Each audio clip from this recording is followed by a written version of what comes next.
Muy buenas tardes, bienvenidos a este espacio de Eje Central. En este momento contamos con la presencia de Andrés Tapia. Él es dirigente de comunicación de la Confederación de Nacionalidades Indígenas de la Amazonía Ecuatoriana y vamos a tener un diálogo con él un poco para comprender desde la realidad que están viviendo las nacionalidades indígenas cómo se está afrontando esta situación de la pandemia que ha afectado al mundo realmente, ¿no? Entonces, bienvenido Andrés. La primera pregunta es precisamente eso, ¿no? ¿Cuál es la situación actual que están viviendo las comunidades indígenas de la Amazonía ecuatoriana?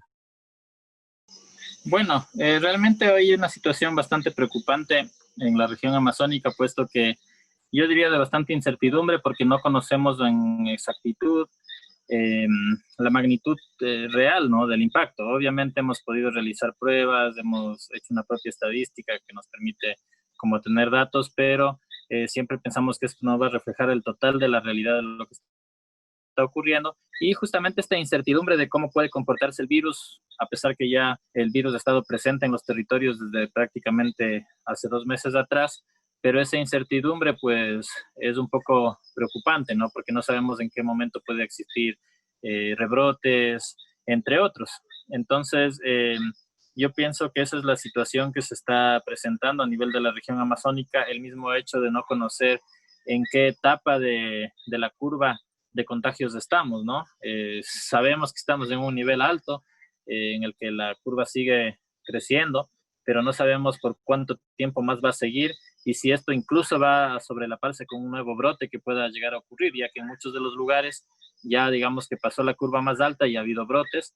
Entonces, más recientemente se empieza a conocer la situación de la región amazónica en las últimas semanas. Entonces, toda esa situación de incertidumbre, sumado, además de la situación de la pandemia, a otros hechos que se han presentado durante estos meses en la región amazónica, como son los derrames petroleros, las inundaciones, pues prácticamente generan una condición de altísima vulnerabilidad para los pueblos indígenas amazónicos, para las comunidades en cada uno de los territorios de la región amazónica del Ecuador. O sea, efectivamente la situación resulta mucho más compleja precisamente por los problemas adicionales que se han ido vinculando, ¿no? Precisamente a esto. Eh, Ahora, una pregunta que me parece importante, ¿no? Hay un requerimiento de precaución, de cuidado, de cuidarse, de protegerse de la salida con la mascarilla, como algo muy, muy nuevo, ¿no? Eh, Quisiera saber un poco cómo allá lo han asimilado a esta nueva realidad, ¿sí? A estas nuevas necesidades o requerimientos. Y quisiera saber, en esa medida, ¿qué tan importante ha sido la gestión comunicacional que se ha hecho justamente para enfrentar a esta pandemia? Bueno, lógicamente ha existido mucha precaución y yo diría que desde un inicio nosotros hemos prevenido a la población de los efectos de este virus. Recordemos que es una pandemia totalmente nueva para todos y el hecho de no comunicar o no informar a la gente hubiera sido pues mucho más preocupante, ¿no? Incluso las medidas de prevención y de información que se tomaron oportunamente por parte de las organizaciones, pienso yo que nos han hecho mitigar en gran medida el impacto que podía haber tenido sin este tipo de medidas. Entonces, dentro de ello, la gestión de la comunicación ha sido súper importante. Nosotros prácticamente al día siguiente de iniciado el estado de emergencia, que fue el 15 o 16 de marzo, ya activamos una campaña de información y de difusión en lenguas ancestrales, donde tradujimos, generamos cuñas radiales para que el mensaje llegue a las zonas sobre todo del interior, donde no existe acceso terrestre, obviamente a través de las plataformas también del Internet, donde muchas jóvenes comunidades pueden también escuchar, pero también a través de las radios comunitarias, incluso las radios comerciales. Eh, entonces, esta campaña fue más de 100 productos comunicacionales, entre cuñas, spots, entre otros, que fueron traducidos a las 8 lenguas originarias que tenemos en la región amazónica que actualmente se habla. Entonces, prácticamente la comunicación se convirtió en una herramienta fundamental para todo lo que fue prevención. Lógicamente, a medida que el virus ha avanzado, es imposible que no llegue a haber el contagio en distintos territorios, pero esta prevención en cuanto a información ha servido para alertar mucho. Ya en un segundo momento, que ya es el contagio comunitario que se presentó y que se sigue presentando en la Amazonía, pues prácticamente hemos también activado la campaña, o hemos continuado con una segunda etapa de campaña informativa, que fue acompañada de la generación de un protocolo de prevención y manejo de la pandemia, que fue generado por el movimiento indígena, pero que también contó con la revisión técnica de la OPS, la Organización Panamericana de la Salud. Y esto también se lo trabajó a través de productos comunicacionales, especialmente infografías, diseños de la forma mucho más visual posible, y también con traducción a las lenguas originarias, e incluso también no solo material gráfico para redes y para difusión en plataformas virtuales, sino también impresiones físicas que han sido entregadas en los distintos territorios amazónicos. Entonces pienso que el rol de la comunicación en esta emergencia, por supuesto, ha sido fundamental, además de la cuestión de información, también en cuanto a la posibilidad de hacer vocería, de hacer incidencia en cuanto a las demandas que existen en la Amazonía, de visibilizar la realidad que está existiendo. Por ejemplo, nosotros empezamos hace un mes atrás a generar infografías que muestran el impacto en la Amazonía, el número de casos que hemos logrado confirmar.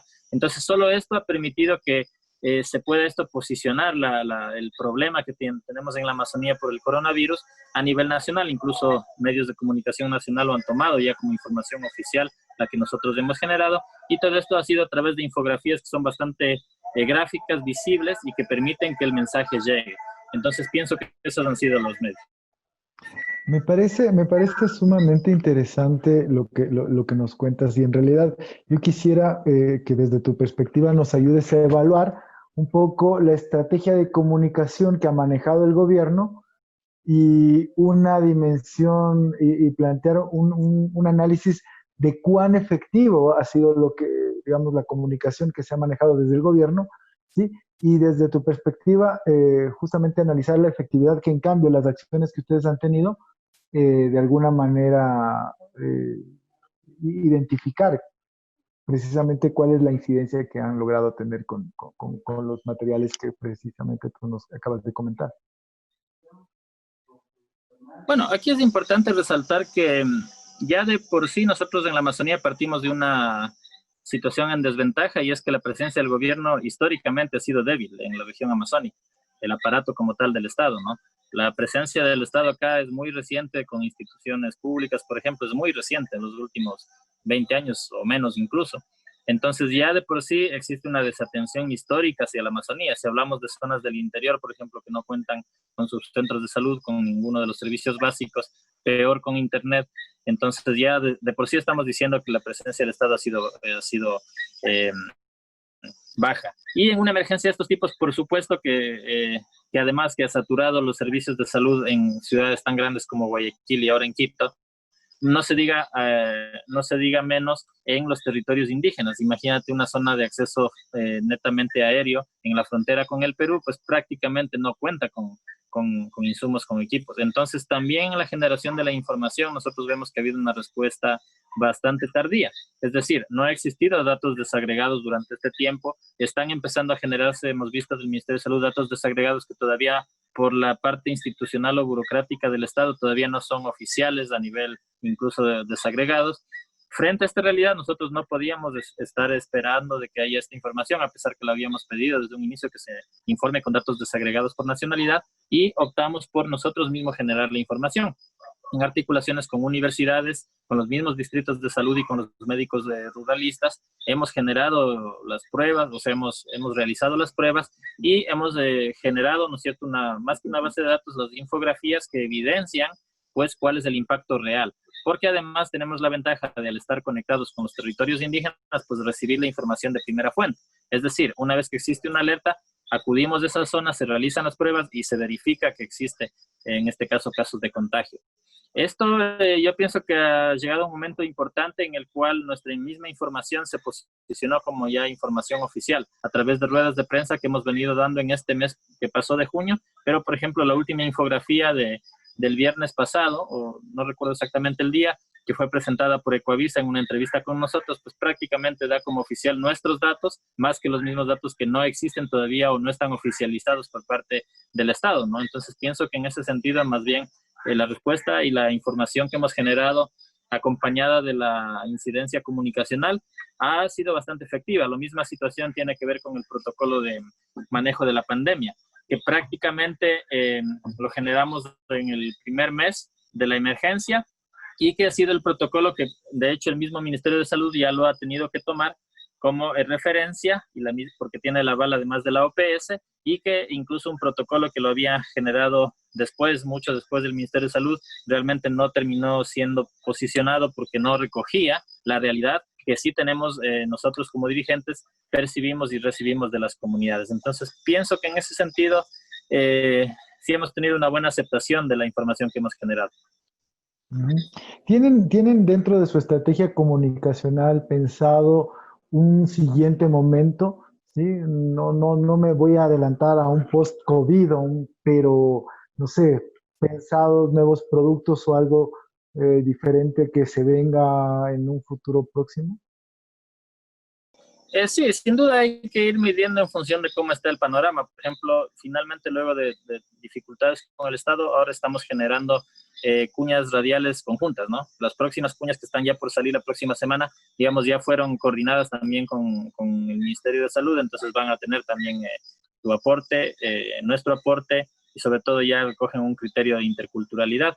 Entonces estaríamos como en ese momento, o sea, en el que las alertas, la vocería generada que en un momento no fue escuchada o fue escuchada de manera tardía, ha de alguna manera dado un resultado en el sentido de que el mismo Estado ha tenido que aceptar que tiene estos límites de poder atender las particularidades de la región y que más bien trabajar conjuntamente, al menos en las partes técnicas, dejando por un lado lo político, puede funcionar, ¿no? Con la generación de las cartillas, con la generación de las cuñas radiales, que son cosas netamente técnicas e informativas que son para el beneficio de las comunidades y que nosotros estamos y hemos estado desde el inicio predispuestos. Entonces yo pienso que sería esa la etapa, porque obviamente no podríamos hablar todavía de un post-COVID. Sabemos que esto es algo que va a continuar, estamos conscientes de ello. De hecho, que las medidas de prevención, en los sitios donde sea posible todavía existe confinamiento, en algunos de los territorios amazónicos. En otros, obviamente, como los semáforos de los cantones también han cambiado, ha hecho que se relaje también la situación en la Amazonía, y esto es justamente lo que ha generado nuevos contagios, ¿no? Pero por la misma razón nosotros tenemos que continuar todavía con muchas medidas de prevención, con muchas medidas en el tema del distanciamiento, y es algo en lo que estamos enfocados, y obviamente la comunicación acompaña ese contexto que es el que estamos viviendo en estos momentos. Genial, estimado Andrés. En realidad, creo que nos has dado una información muy valiosa. Nosotros asumimos el compromiso de darle seguimiento a lo que tú nos estás contando. Efectivamente, consideramos realmente súper valioso comprender las realidades con sus particularidades como destacas, y efectivamente creo que eso de alguna manera ha demostrado que las acciones tienen que ir acompañadas de ese conocimiento. Y además de exigir obviamente que el gobierno empiece a considerar temas de un manejo de información mucho más específico y obviamente una atención muchísimo más directa, ¿no? En realidad, te agradecemos muchísimo por tu presencia a este espacio de Eje Central. Te mantenemos la invitación, como te digo, para una siguiente ocasión para darle un seguimiento a este tema. Muchísimas gracias, Andrés.